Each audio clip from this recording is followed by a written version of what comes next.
चलिए और अब सीधा रुख कर लेंगे लांजी की ओर, जहां आपको बताते चलें कि मुख्यमंत्री डॉक्टर मोहन यादव दरअसल क्रम से पूर्व पदोन्नति अलंकरण समारोह में शामिल हुए। संस्कृति की ओर बढ़े और मध्य प्रदेश में खुशहाली और समृद्धि का दीपक यूं ही प्रज्वलित होता रहे, यही भावना और कामना दीप प्रज्वलन में निहित है और इसी हेतु दीप प्रज्वलन किया जा रहा है।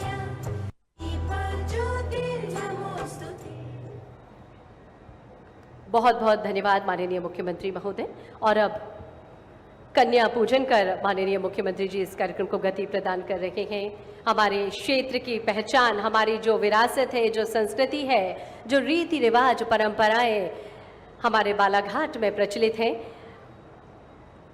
उन्हीं परंपराओं को दर्शाती पोशाक पहने हुए ये हमारी प्यारी सी बेटियां, ये प्यारी सी कन्याएं और उनका पूजन कर माननीय मुख्यमंत्री जी इस कार्यक्रम को गति प्रदान कर रहे हैं। नन्ही नन्ही बालिकाएं जिन्हें देवी स्वरूपा माना जाता है, इन बालिकाओं का पूजन कर, इन कन्याओं का पूजन कर माननीय मुख्यमंत्री जी कहीं ना कहीं हमें भी ये संदेश दे रहे हैं कि हमें भी अपनी बेटियों को, अपनी बालिकाओं को सुरक्षित रखना है। इन बेटियों को ऊंची उड़ान भरने के लिए कृत संकल्पित हैं हम सभी और माननीय मुख्यमंत्री जी के नेतृत्व में ये मध्य प्रदेश लगातार आगे बढ़ रहा है, खुशहाल हो रहा है। मध्य प्रदेश शासन के माननीय मुख्यमंत्री डॉक्टर मोहन यादव जी मंच पर एक बार जोरदार तालियां हम सभी की ओर से होना चाहिए आदरणीय देवियों सज्जनों। और आप सभी की तालियों से गूंजता ये पांडाल इस बात का प्रतीक है कि आप सभी माननीय मुख्यमंत्री जी से कितना प्रेम, कितना स्नेह करते हैं। आज का ये दिन उन वीर सपूतों को, भारत मां के वीर पुत्रों को सम्मानित करने का दिन है, जिन्होंने अपने अदम्य साहस, कर्तव्य निष्ठा, जन सुरक्षा के प्रति असाधारण निष्ठा और समर्पण के माध्यम से पुलिस कर्मियों के गौरव को बढ़ाया है। अलंकरण समारोह के पूर्व हम सर्वप्रथम स्वागत की ओर चलते हैं। मध्य प्रदेश शासन के माननीय मुख्यमंत्री डॉक्टर मोहन यादव जी के स्वागत के लिए विनम्रता पूर्वक हम आग्रह करेंगे श्री कैलाश मकवाना जी, पुलिस महानिदेशक, माननीय मुख्यमंत्री महोदय का अभिनंदन करें, स्वागत करें, पुष्प गुच्छ भेंटकर। स्वागत के इस क्रम में अपनी भावनाएं तालियों के माध्यम से हम सभी भी व्यक्त करें। पुलिस महानिदेशक श्री कैलाश मकवाना जी स्वागत अभिनंदन करते हुए इसके पश्चात अनुरोध श्रीमती भारती पारधी, सांसद बालाघाट क्षेत्र, मुख्यमंत्री जी का स्वागत करें। और इसके पश्चात माननीय विधायक श्री राजकुमार कराही जी से भी आग्रह, माननीय विधायक विधानसभा लांजी श्री राजकुमार कराही जी से आग्रह, माननीय मुख्यमंत्री महोदय का अभिनंदन करें, स्वागत करें।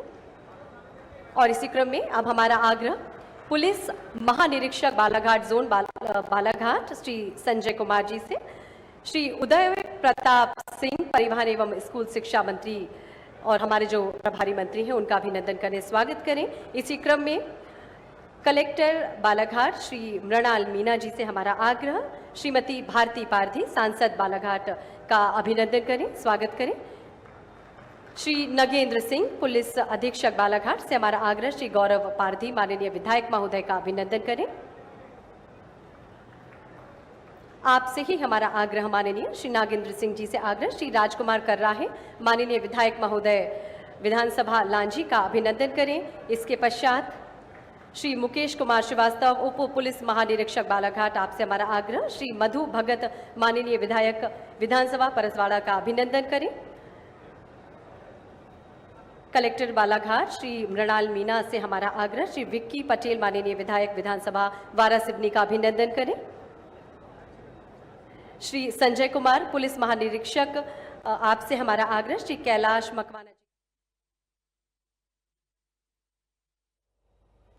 अधिकारी कर्मचारीगण, आगंतुकगण और पीछे की जो ऊपर की स्टेडियम के ऊपर सीढ़ियों में हमारी माताएं बहनें बैठी हैं, उन सब का अभिनंदन करते हुए मैं आपका स्वागत करता हूं, आपका अभिनंदन करता हूं।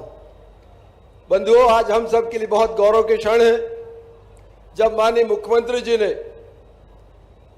महाकाल की नगरी उज्जैन में सुबह थे और प्रदेश के दूसरे छोर पर लांजी, बिल्कुल हमारे प्रदेश का अंतिम छोर, इस छोर पर हमारे वीर सैनिकों को सम्मानित करने के लिए आज आपके यहाँ लांजी पधारे हैं। सबसे पहले तो मैं उनका बहुत हृदय से धन्यवाद ज्ञापित करता हूं, उनका अभिनंदन करता हूं। स्कूल शिक्षा मंत्री माननीय राव उदय प्रताप सिंह जी, माननीय प्रभारी मंत्री बालाघाट, आज के इस अवसर पर माननीय सांसद और हमारे माननीय विधायक दोनों के बोलने का समय मुझे मिला है। आपको धन्यवाद देता हूं। श्रीमती भारती पारधी जी, इस अवसर पर राजकुमार कराहे जी, माननीय विधायक लांजी, हमारे एक और विधायक माननीय गौरव पारधी जी, माननीय विधायक मधु भगत जी, हमारे जिलाध्यक्ष राजकुमार कावरे जी, जिनको नानू लिखते हैं उर्फ हैं।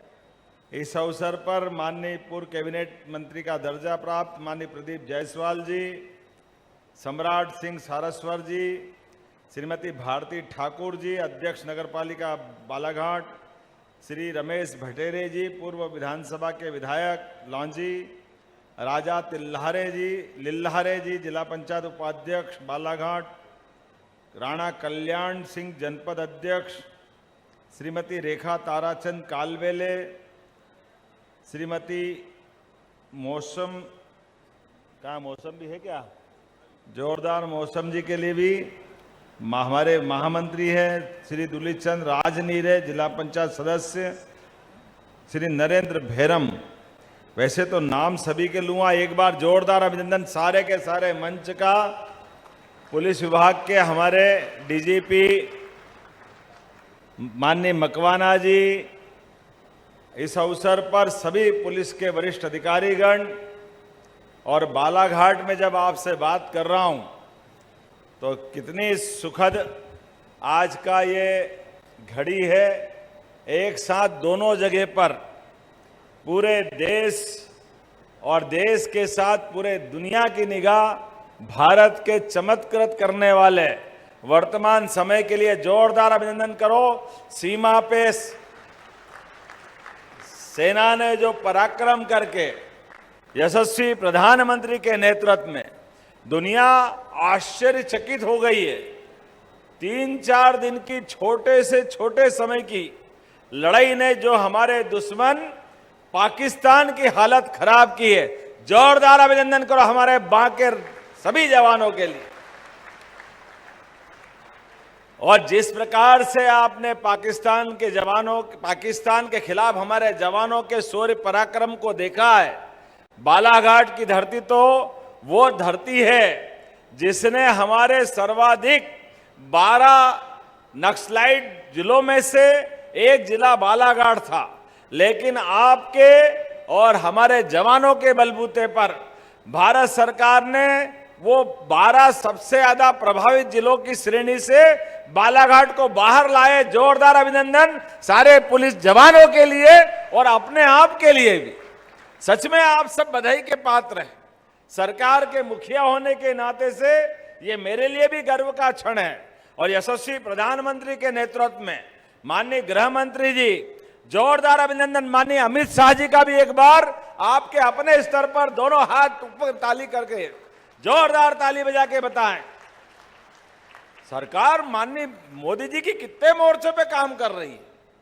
देश के दुश्मनों से सरहदों पर भी, देश के अंदर ऐसे जिस प्रकार के लोग समाज के अंदर नृशंस हत्याकांड करते हैं, अराजकता फैलाते हैं, महिला, बच्चे, युवा, किसान, जितने प्रकार से वो नाटक करके हमारे लोगों की हत्याएं करते हैं, अंग भंग करते हैं, उन सारी बातों का जवाब देने के लिए भारत सरकार ने जो कमर कस के मोदी जी के नेतृत्व में अमित शाह जी आगे बढ़े हैं। पूरे देश से अब हमारा यह नक्सलवादियों के खिलाफ जो अभियान चला है, सालों से कई जिले कितने पीड़ित थे, कैसी खराब हालत थी। मैं मान के चलता हूं आज हमारे 62 जवानों का जो प्रमोशन हो रहा है, ये प्रमोशन ये वर्तमान का स्वर्णिम इतिहास लिखा जाएगा। गौरव गौरव गौरव, अपने आप में गौरव पारदी तुम्हारा नाम भले होगा, लेकिन गौरवशाली क्षण है। जोरदार ताली बजा करके हमारे सभी जवानों के, उनके सीने पे दमकने वाले वो हमारे अलग अलग प्रकार के प्रमोशन के बाद सीने पे और फीते में भी जिस प्रकार का ये क्षण है, मैं आपको दोनों को, एडिशनल डीजी और आईजी संजय और एसपी, आप तीनों को बधाई देना चाहूंगा। आपके नेतृत्व में यहां निर्भय रूप से हमने कभी किसी को परेशान नहीं किया। हमारी सरकार में क्या आदिवासी, क्या शहरवासी, क्या ग्रामवासी, सबको अपने माननीय प्रधानमंत्री के शासनकाल में समान रूप से जीने का हक है। हमारे लिए आज का समय तो और अनुकूलता का है। जब आपसे मैं बात करता हूं तो विकास के मामले में सरकार के माध्यम से, और ये बालाघाट तो एक तरह से खनिज का सम्राट है। किस बात की कमी है बालाघाट में? बालाघाट के अंदर हमारे लिए सफेद सोना अर्थात चिन्नौर का चावल दुनिया बड़े टेस्ट से खाती है। ये हमारे किसानों की मेहनत है। पीला सोना हम सबको मालूम है कि यहाँ पर वर्तमान के दौर में जिस प्रकार का समय चल रहा है कि बालाघाट में हमारे लिए, आज जब मैं आपसे बात कर रहा हूं तो तांबे की अगर अच्छी खदानें कहीं है तो बालाघाट में, और काला सोना मतलब मैग्नीज, और तरल सोना मतलब जल संपदा। जब परमात्मा ने दिल खोल के जब सब कुछ दिया है तो इस बालाघाट में किस बात की कमी है? कमी केवल हमारी इच्छा शक्ति की। पुराने शासनकाल में हमारी नीति निपटने की जो कठिनाई थी, लेकिन आज के समय में हमारी सरकार के माध्यम से किसान, महिला, गरीब, युवा सबके जीवन की बेहतरी के लिए हमारी सरकार काम कर रही है माननीय प्रधानमंत्री के नेतृत्व में। मैं जब आपके जिले की बात करता हूं तो यहां उपस्थित प्रदेश के सूरवीरों का सम्मान हो रहा है, जिनके माध्यम से पुलिस, हार्ट फोर्स, सीआरपीएफ और अन्य बटालियन के लोगों ने जिस प्रकार से मेहनत की है, अपने प्राण की बाजी लगा करके, हम तो अपने घर में महफूज हैं, लेकिन ये जवान सारी दुनिया की आने वाली परेशानियों में अपना सीना तान करके हमारे लिए अपनी जान की बाजी लड़ाते हैं। जोरदार अभिनंदन करो हमारे बांके जवानों के लिए। अपनी जिंदगी बचाने के लिए ये अपनी जिंदगी दांव पे लगाते हैं, और कई सारे जवानों ने, मुझे बताया गया है, बड़ी संख्या में कई सारे जवानों ने अपनी ड्यूटी पे काम करते करते शहादत दी है। लेकिन आज जब मैं आपके बीच बात कर रहा हूं, हम उनको भी याद करेंगे जिनने अपने प्राणों का उत्सर्ग किया है। हम उनको भी याद करेंगे जिनकी जाने अनजाने कोई न कोई कारण से अंग भंग हुआ है, लेकिन इनके अदम्य साहस, वीरता के भरोसे से सदैव पुलिस और सरकार गौरवान्वित होती है और समाज से इज्जत पाती है। आज का वो क्षण उसी बात का भी है। जब मैं आपसे बात कर रहा हूं तो 37 वीर पुलिसकर्मियों का, जिनका कहीं न कहीं अभियानों में बलिदान हुआ है, उनको भी मैं नमन कर रहा हूं।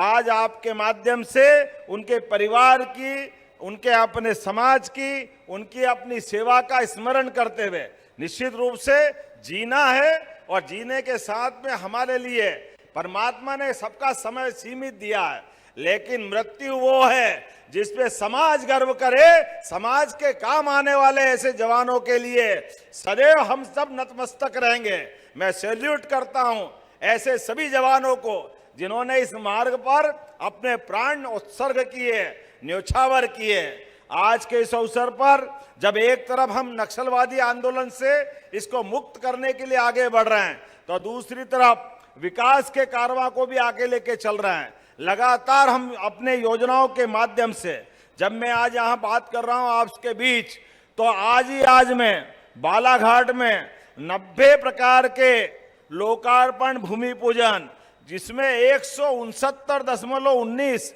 मान के चलो 170 करोड़ ही हो गए। जोरदार अभिनंदन करो अपने सरकार के कामों के लिए। और काम भी कितने प्रकार के हैं। ये हमारे बीच में कांवरे जी पूर्व मंत्री है, इनकी बहुत इच्छा थी जब ये आयुष मंत्री थे कि यहाँ आयुर्वेदिक कॉलेज बनना चाहिए बालाघाट जिले में। जब बाकी जगह बन रहा है तो बालाघाट कैसे पीछे रहेगा। कावरे जी चिंता मत करो, पहले आप माननीय विधायक थे, अब हमारी सरकार आपके अपने परिश्रम से जब आप जिला अध्यक्ष हैं तो हमारी सरकार ने तय किया है कि बालाघाट में आपने और सबने चाहा था कि आयुर्वेदिक कॉलेज बनना चाहिए। आज उसका भूमि पूजन कर रहे हैं, यहीं से आयुर्वेदिक कॉलेज का जोरदार अभिनंदन करें। एक नई सौगात बालाघाट को मिलने वाली है। और ये कॉलेज भी कितने का है, 69.80 लगभग 70 करोड़ का। अरे कॉलेज बनेगा आयुर्वेदिक और प्राकृतिक रूप से सभी संपदा आयुर्वेद से संबंधित यहां बालाघाट में परमात्मा ने दी है। सभी प्रकार की व्यवस्थाओं के आधार पर न केवल हमारे मरीजों का इलाज होगा बल्कि यहां पर आयुर्वेद के डॉक्टर भी अपनी पढ़ाई पूरी करके समाज सेवा का संकल्प लेंगे। और न केवल डॉक्टर बल्कि नर्सिंग, पैरामेडिकल, इस प्रकार के सारे कोर्स भी इसी मेडिकल कॉलेज के माध्यम से संपन्न होंगे। युवाओं के लिए चिकित्सा जगत का, शिक्षा का एक नया दरवाजा खुलेगा। आयुर्वेद के लिए हमारे मन में जो श्रद्धा है, इसलिए हमारी सरकार बनने के बाद पूरे प्रदेश के अंदर 11 आयुर्वेदिक कॉलेज खोल रहे हैं। जोरदार अभिनंदन करें हमारे पूरे प्रदेश के लिए। पहले की सरकार से तुलना करें, 2002-03 तक अपने मध्य प्रदेश में 1956 में मध्य प्रदेश बना, लेकिन 2002-03 तक केवल 5 मेडिकल कॉलेज थे एलोपैथिक के, केवल 5।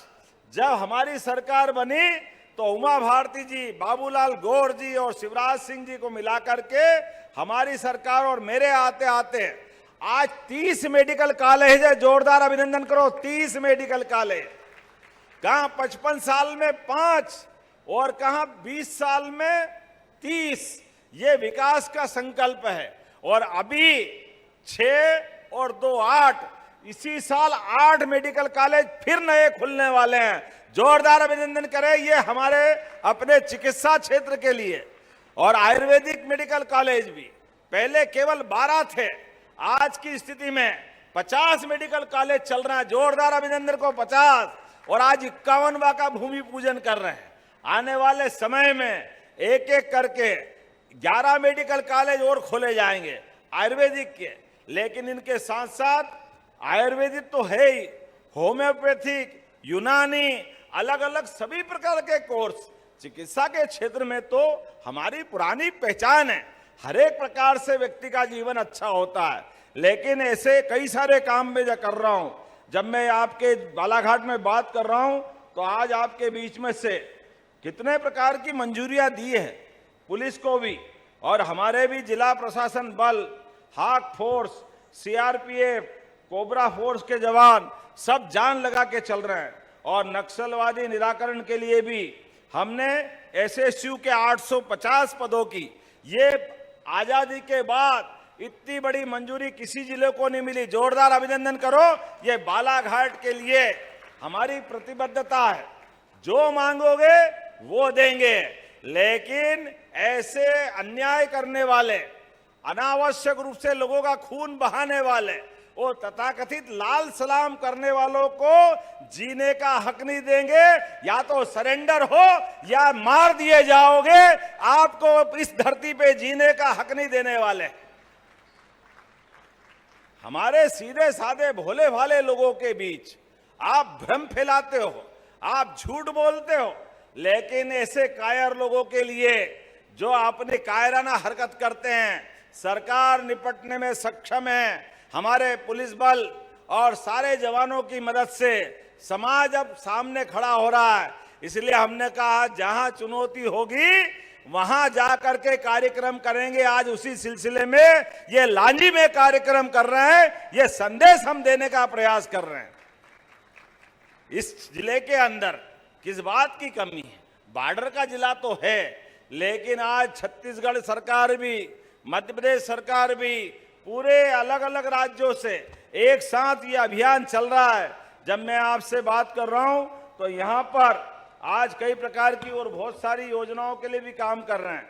और बालाघाट के अंदर तो बहुत सारे प्रकार से मुझे मालूम है कि 120 किलोमीटर की 14 सड़कें अलग अलग प्रकार से ऐसे इलाकों में खड़ी की गई है जहां कभी सोच नहीं सकते थे। ऐसे नक्सल प्रभावित क्षेत्रों में 27 हाई लेवल ब्रिज के निर्माण भी हमने किए हैं और जहां विकास का कभी रास्ता नहीं था ऐसे 246 किलोमीटर की 32 पुलों के साथ हमने सड़कें बनाई है। जहां मोबाइल सिग्नल केवल सपना था, अब वहां 4G के टावर लग रहे हैं। 34 टावर तो लग चुके हैं और बाकी भी हम लगातार एक के बाद एक लगाते जा रहे हैं। मुझे इस बात की प्रसन्नता है, पीएम जनमन योजना के माध्यम से बालाघाट में देश की सबसे पहली सड़क निर्माण का काम ये यहां किया गया। जोरदार अभिनंदन करें अपने जिला प्रशासन के लिए। पूरे देश में सबसे पहले अगर कोई सड़क बनी है पीएम जनमन के माध्यम से 23 किलोमीटर की सड़क, लगभग 9 सड़कों का निर्माण हुआ है। उसमें बालाघाट की हमारी सबसे पहली सड़क है। पीएम जनमन अभियान के माध्यम से बेगा बसाहटों में 260 बेगा बसाहटों में, और आप जितने लोग बैठे हैं नगर और ग्रामीण क्षेत्र के, अभी वर्तमान में भी कितना अच्छा लगता है। कहां राजा राम के समय होता था ऐसा कि हमको मकान नहीं है तो मकान मिलते थे, अब प्रधानमंत्री मोदी जी के शासनकाल में हो रहा। जोरदार अभिनंदन करो माननीय मोदी जी का।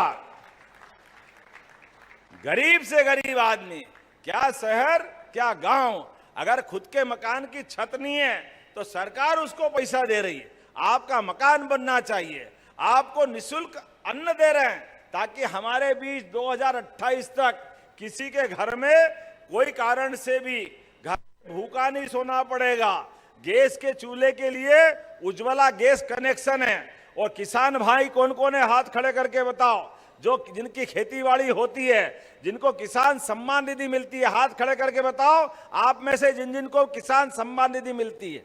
और बहनें, लाडली बहनाएं, हाथ खड़े करके आप भी बताओ जिनके पैसे मिलते हैं। ये हमारी सरकार है गरीब से गरीब आदमी की जिंदगी बेहतर करने के लिए। और कई युवा बैठे हैं, अभी तो औद्योगिकरण का हमारा अभियान चला हुआ है। इसी महीने 26 मई में आपको नरसिंहपुर आना है। नरसिंहपुर हमारे माननीय मंत्री जी का गृह जिला है। हमने कहा जो खेती किसानी करते हैं, अपना धान लगाते हैं, गेहूं लगाते हैं और कोई फसल करते हैं, उसको अच्छे से अच्छा कैसे कर सकते हैं। और केवल फसल नहीं, फसल के बाद उसका प्रोसेसिंग यूनिट के माध्यम से अपनी बेहतर कीमत कैसे लेंगे। साग भाजी करते हैं, उदाहरण के लिए टमाटर ज्यादा हो गए तो टमाटर कई बार किसान को फेंकना पड़ते हैं। अब हमने कहा हमारे किसान का नुकसान नहीं होना चाहिए। टमाटर ज्यादा हो जाए या कोई भी फसल हो जाए, सारी फसल को प्रोसेसिंग कराते हुए उनको योग्य प्रकार का मुआवजा या उनसे खरीदने की व्यवस्था हमारी सरकार करने वाली है। जोरदार अभिनंदन करो, किसी किसान का नुकसान होने वाला नहीं। सबके जीवन में उनकी मेहनत का मुआवजा देते हुए, मुझे मालूम है हमने धान पर भी 4000 रुपया प्रति हेक्टर आपको अनुदान दिया है। दिया कि नहीं दिया? जोरदार अभिनंदन करो। 4000 रुपया हेक्टर हमारे द्वारा। और गेहूं 2600 रुपए क्विंटल खरीदा है। गेहूं के ऊपर भी हमारी सरकार ने जो घोषित योजना थी, यद्यपि सरकार तो 5 साल के लिए होती है, लेकिन हमने कोशिश की है जितना ज्यादा से ज्यादा हो सकता है वो सब करेंगे। आज मैं यहाँ जलगंगा संरक्षण अभियान के आधार पर एक बावड़ी का, बहुत सुंदर बावड़ी, हमारे नदी, तालाब, कुएं, बावड़ी, आप भी सुन लेना।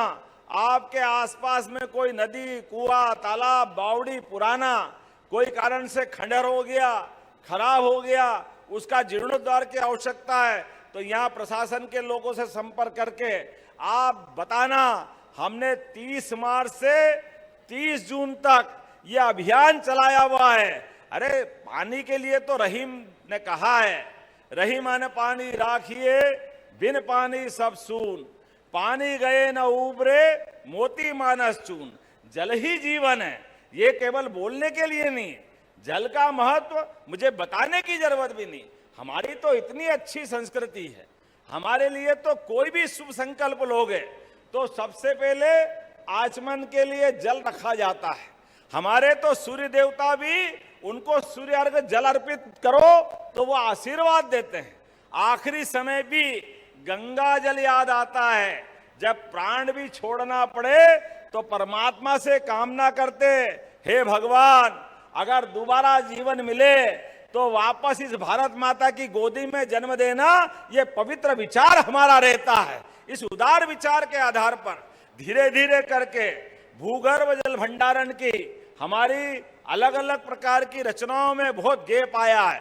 हमने संकल्प लिया माननीय मोदी जी के नेतृत्व में, हमारे वापस खेत तालाब योजना, अमृत सरोवर योजना, नदी से नदी जोड़ो योजना, सभी प्रकार से काम करते हुए खेतों के अंदर सिंचाई का रकबा भी बढ़ाएंगे और बिजली भी देने वाले हैं। आप याद रखना, जिनके पास अभी टेम्परेरी कनेक्शन है उनके लिए सोलर पंप दे करके सबसे पहले पंजीयन कर रहे हैं। केवल 10% आपको राशि देना पड़ेगी और उसके बाद में 5 horse power, 10 horse power, 2 horse power, 3 horse power, जितने भी प्रकार के आपके कनेक्शन है, केवल 10% की राशि। बाद में बिल की छुट्टी, आप अपने सोलर से अपनी बिजली उत्पन्न करो, आप खेती में बिजली जलाओ, घर में जलाओ, और जरूरत पड़े तो अभी आपको जैसे बिजली का बिल भरना पड़ता है, सरकार आपको पैसा देगी, आपके पास ज्यादा बिजली होगी तो आपसे बिजली खरीदेगी। ये योजना हमारे द्वारा बनाई गई किसानों की जिंदगी बेहतर बनाने के लिए। एक नहीं 32 लाख सोलर पंप हमारी सरकार के माध्यम से दिए जाएंगे। जब मैं आपसे बात कर रहा हूं तो आज हमारे बीच में जो पशुपालन करता है, दूध का उत्पादन करता है, जरा हाथ खड़े करो जिन जिन के घर में गौ माता है या अपने यहाँ गाय या भैंस जो भी है, जिनके माध्यम से दूध उत्पादन करते हैं, ऐसे सभी लोगों के लिए आज हमारा दूध उत्पादन मध्य प्रदेश का 9% है, इसको 20% तक ले जाने वाले लगातार इस पे काम कर रहे हैं। और आप अगर गाय भैंस पालना चाहते हैं तो आपका दूध सरकार खरीदेगी, आपके लिए बिचौलिए की जरूरत नहीं है और सीधा अनुदान आपको मिलेगा।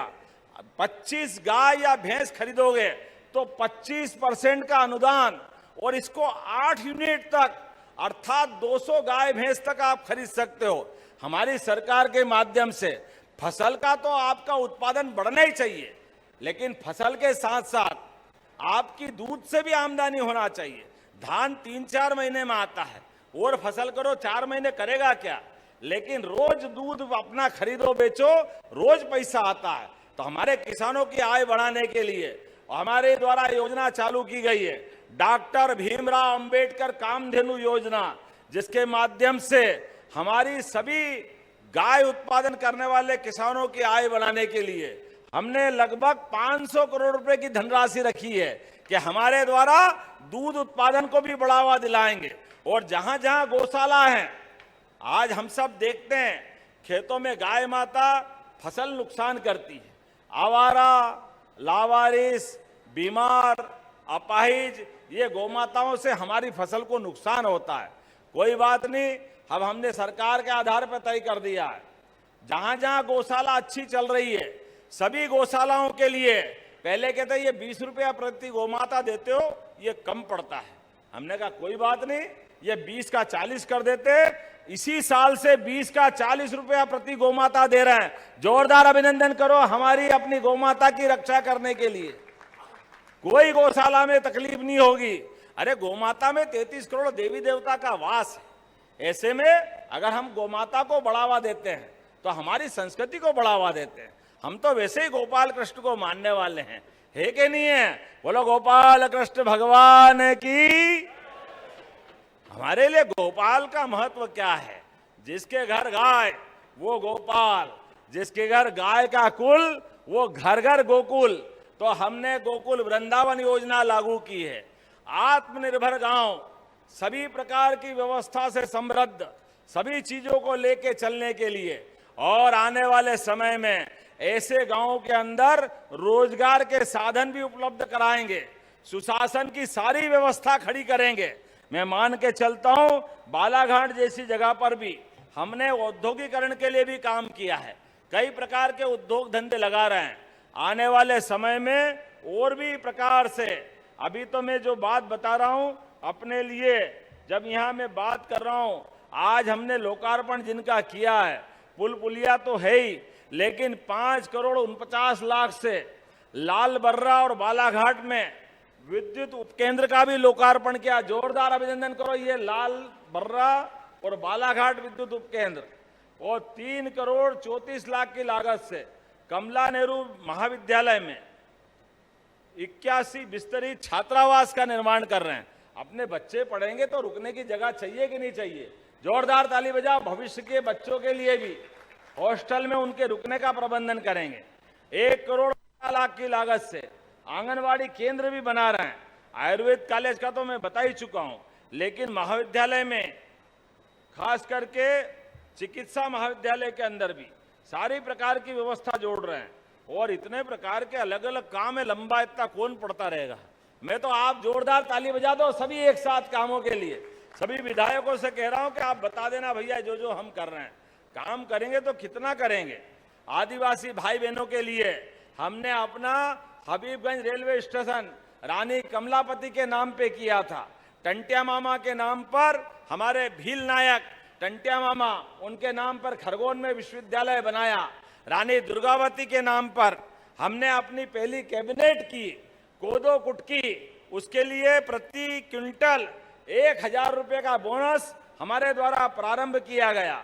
जब मैं आपसे बात कर रहा हूं तो इतनी प्रकार की बातें हैं कि बोलूंगा तो लंबा समय चला जाएगा, लेकिन आज तो आपको इतना ही कहना चाह रहा हूं कि आज मैं आपके बीच अब आया हूं तो आउट ऑफ टर्न हमारे जवानों का हौसला बढ़ाने के लिए आया हूं। अगली बार और आएंगे तो कई प्रकार की बातें करेंगे। मेरी अपनी ओर से आप सबसे बालाघाट के विकास के मामले में हम और आप मिलकर के लगातार विकास के साक्षी बनेंगे। बोलो सब तैयार है? दोनों हाथ की मुट्ठी बांधो अपनी और अपने स्थान पर ही जोरदार तरीके से जवानों का अभिनंदन करते हुए नक्सलवादी मूवमेंट के खिलाफ भी और विकास के मामले में भी हम सब इकट्ठे रहेंगे। बोला भारत माता की, भारत माता की, भारत माता की। बहुत बहुत धन्यवाद। भारत माता की जय।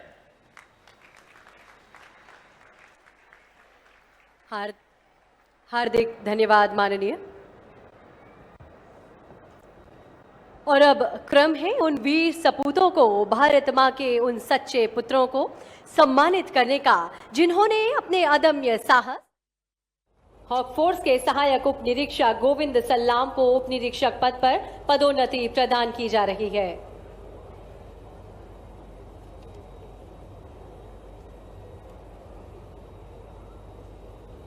और अब हॉक फोर्स के सहायक उप निरीक्षक शिवराज परते को उप निरीक्षक पद पर पदोन्नति प्रदान की जा रही है। ये मंच निश्चित ही गौरवशाली महसूस कर रहा है जब इन पुलिसकर्मियों को हम सम्मानित कर रहे हैं। हॉक फोर्स के प्रधान आरक्षक शिव कुमार परते को सहायक उप निरीक्षक पद पर पदोन्नति प्रदान की जा रही है।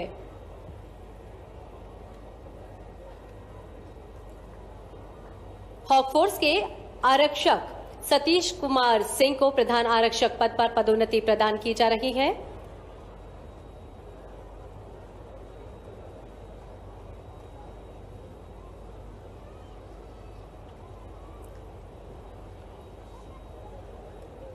अविस्मरणीय पल हम सभी के लिए आदर और श्रद्धा के भाव से हम सभी भर जाते हैं जब ये पुलिसकर्मी हम सभी की सुरक्षा का बीड़ा उठाते हैं और आज इन्हें हम सभी सम्मानित कर रहे हैं। माननीय मुख्यमंत्री जी ने सम्मानित कर रहे हैं। हॉक फोर्स के आरक्षक उदय सिंह गुर्जर को प्रधान आरक्षक पद पर पदोन्नति प्रदान की जा रही है।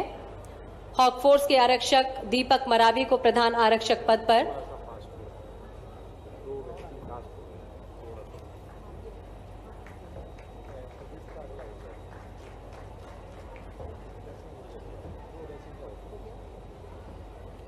हॉक फोर्स के सहायक आरक्षक दीपक मरावी को प्रधान आरक्षक पद पर पदोन्नति प्रदान की जा रही है।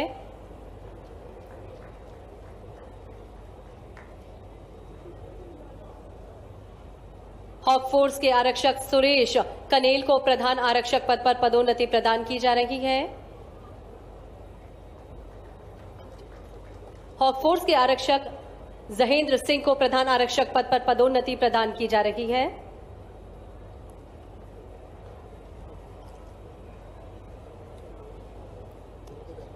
हॉक फोर्स के आरक्षक राकेश सिंह विष्ट को प्रधान आरक्षक पद पर पदोन्नति प्रदान की जा रही है।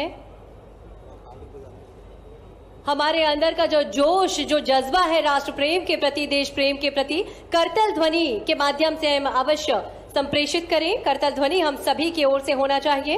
हॉक फोर्स के आरक्षक बलवंत कुलस्ते को प्रधान आरक्षक पद पर पदोन्नति प्रदान की जा रही है। आप सभी को बहुत बहुत बधाइयां, शुभकामनाएं। हॉक फोर्स के आरक्षक राहुल कुमार को प्रधान आरक्षक पद पर पदोन्नति प्रदान की जा रही है। आदरणीय देवीम सज्जनों, तालियां लगातार बजती रहना चाहिए। हॉक फोर्स के आरक्षक महेंद्र कुमार सैराम को प्रधान आरक्षक पद पर पदोन्नति प्रदान की जा रही है। इन सभी के कार्यों को हम नमन करते हैं, प्रणाम करते हैं, जज्बे को प्रणाम करते हैं और हम सभी की तालियां एक नई ऊर्जा और स्फूर्ति का संचार करेंगी। और हॉक फोर्स के आरक्षक धर्मेंद्र सिंह को प्रधान आरक्षक पद पर पदोन्नति प्रदान की जा रही है। हॉक फोर्स के आरक्षक मनीष कुमार को प्रधान आरक्षक पद पर पदोन्नति प्रदान की जा रही है।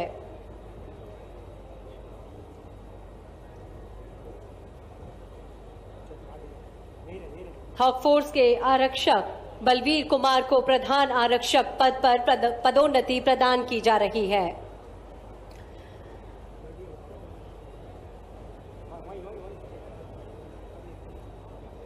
देश के प्रति आप सभी का जो प्यार है, जो समर्पण है, जो स्नेह है और इन सभी पुलिस कर्मियों के प्रति जो आपकी स्नेह और श्रद्धा के भाव हैं, वो तालियों के माध्यम से जरूर व्यक्त करते रहें। हॉक फोर्स के आरक्षक रघुवीर सिंह बंजारा को प्रधान आरक्षक पद पर पदोन्नति प्रदान की जा रही है। हॉक फोर्स के आरक्षक